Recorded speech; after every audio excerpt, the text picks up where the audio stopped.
Good morning. So, are you looking for a good Christmas read? Maybe you have some time over Christmas, over the holidays, and you'd like to read a pleasant book. Well, I don't usually recommend a book that I haven't finished yet because, gee whiz, you never know how the ending's going to be. But I am reading a book right now. Well, I'm listening to the audio book actually. And honestly, if I were to stop reading now, about halfway through, I would be happy with it. And I thought, this is very unusual. Yes, I would like to know how it turns out. And I think it's going to turn out well. All indications seem to point that way. But it's really nice that whenever I do stop listening to the book, at whatever point, it's it's good, it's hopeful, even when negative things happen. There's a hope throughout it. Now, the name of this book is All the Lonely People by Michael Gale, or Mike Gale. And somewhere or another, I read that it's similar to a man called Ove.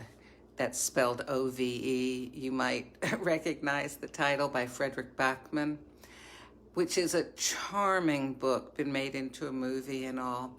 And so I read that this book, All the Lonely People, was a similar type of story.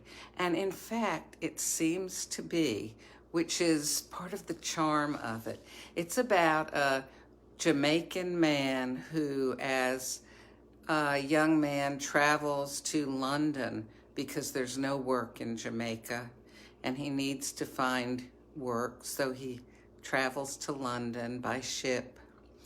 And this is like in the 1940s and 50s. And it tells about his life in a format of then and now. So then talks about coming to England and his life, as things progress. And now talks about where he's at now as an 84-year-old man. And what's happened is he has a daughter who lives in Australia where she's a college professor. And he has been writing to her and on the phone telling her about his wonderful life of retirement and all his friends and all the things they do.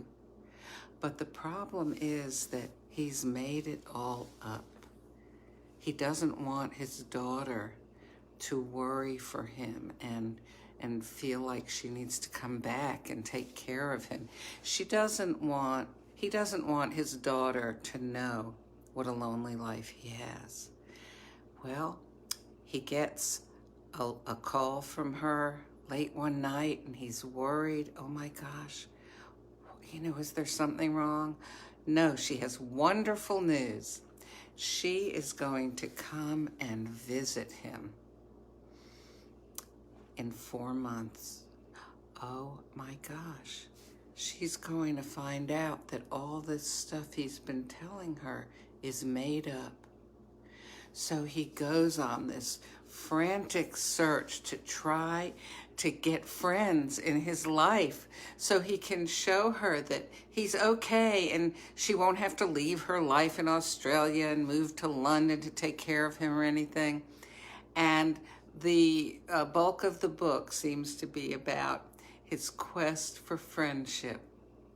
And he ends up getting friends, not the ones he thought he was looking for, but much more wonderful ones, actually. And it is so heartwarming and lovely to listen to. I think it would be nice to read, to hold a book in your hand and read it. But the charm of listening to the audiobook is the different accents by the narrator. I cannot pronounce the narrator's name. It's, I think, maybe an African last name that's got a number of syllables to it. But he does such a good job with all the various accents that one encounters in London and with that Jamaica accent. And I think that I'm enjoying it more, I believe, than if I had to supply all those accents in my head, which I don't think I'm capable of doing. So I wanted to recommend that to you if you're looking for a good book to read over the Christmas holidays. So it is All the Lonely People by Mike Gayle, Gayle.